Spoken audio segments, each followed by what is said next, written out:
올해 마지막 국회 본회의 개회를 하루 앞둔 가운데 여야는 여전히 많은 현안에서 이견을 나타내고 있습니다. 특히 첨예한 쟁점 때문에 합의의 진통을 겪어오던 유치원법과 김용균법으로 불리는 산업안전보건법 개정안이 처리될 수 있을지 관심입니다. 취재기 연결해 보겠습니다. 김주영 기자.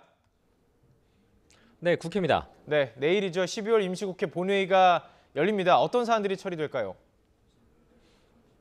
네, 말씀하신 것처럼 올해 열리는 마지막 본회의가 하루 앞으로 다가왔습니다. 하지만 쌓인 현안 가운데 어떤 사안을 처리할지는 아직 결정되지 않았습니다. 주요 현안을 보면 유치원법, 산업안전보건법 개정안, 정치개혁특별위원회 시한 연장, 김성환 대법관 후보자 인준안 등 다양한데요. 사안마다 의견이 갈리는 부분들이 있어 사실 무엇이 본회의에 올라갈 수 있을지는 미지수입니다. 하지만 그보다 더 큰 문제는 청와대 특별감찰반 논란으로 전국이 더욱 꼬였다는 겁니다. 청와대 특별감찰관 의혹을 풀기 위해 국회 운영위원회를 열고 임종석 대통령 비서실장 등을 불러야 한다는 자유한국당과 정치 공세에 불과하다는 더불어민주당이 맞서고 있는 건데요. 한국당이 운영위 소집과 의사일정 진행 여부의 연계를 시사하면서 전국이 어떻게 진행될지 알 수 없게 돼버렸습니다.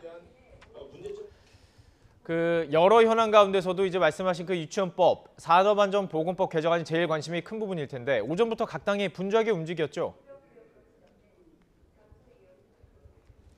네, 현재까지의 여야 합의 가능성을 놓고 본다면 유치원법 흐림, 산업안전보건법 맑음 정도로 정리할 수 있습니다. 일단 유치원법은 회계 단일화와 교비 유용에 대한 처벌 여부 등을 두고 여야가 접점을 아직 찾지 못하고 있는데요. 오늘 오전 9시 반부터 시작된 국회 교육위에서도 합의를 이루지 못했습니다. 이에 이찬열 교육위 위원장은 패스트트랙, 이른바 신속처리 안건 지정을 다시 한번 시사하면서 회의를 정회하고 여야 간사 간 합의를 촉구했습니다.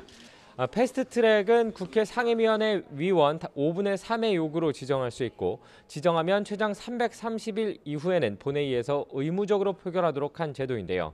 현재 교육위 위원 15명 가운데 패스트트랙에 긍정적인 민주당 7명과 바른미래당 2명을 합치면 요건을 갖추게 됩니다.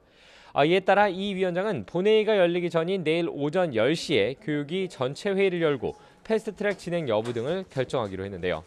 여야는 오늘 오후 교육위 법안 소위를 다시 열고 관련 사안을 논의하기로 했습니다. 이에 비해 위험의 외주화 방지법이라고 불리는 산업안전보건법 개정안의 경우 역시나 쟁점은 있지만 상황은 조금 낮습니다. 정부가 내놓은 안에 대해 한국당과 경영계가 반대해왔지만 여야가 법 개정의 필요성을 공감하면서 이견을 줄여가고 있기 때문입니다. 의원들은 오전부터 노동계, 경영계 인사들과 만나 합의안 마련을 위해 노력했는데요. 고 김용균 씨의 어머니도 환노위 회의장 주변에 대기하며 의원들에게 법안 통과를 촉구하고 있습니다. 이에 따라 국회 환노위는 일부 쟁점이 합의될 경우 바로 전체 회의에서 의결하고 법제사법위원회로 개정 법안을 넘길 방침입니다. 지금까지 국회에서 YTN 김주영입니다.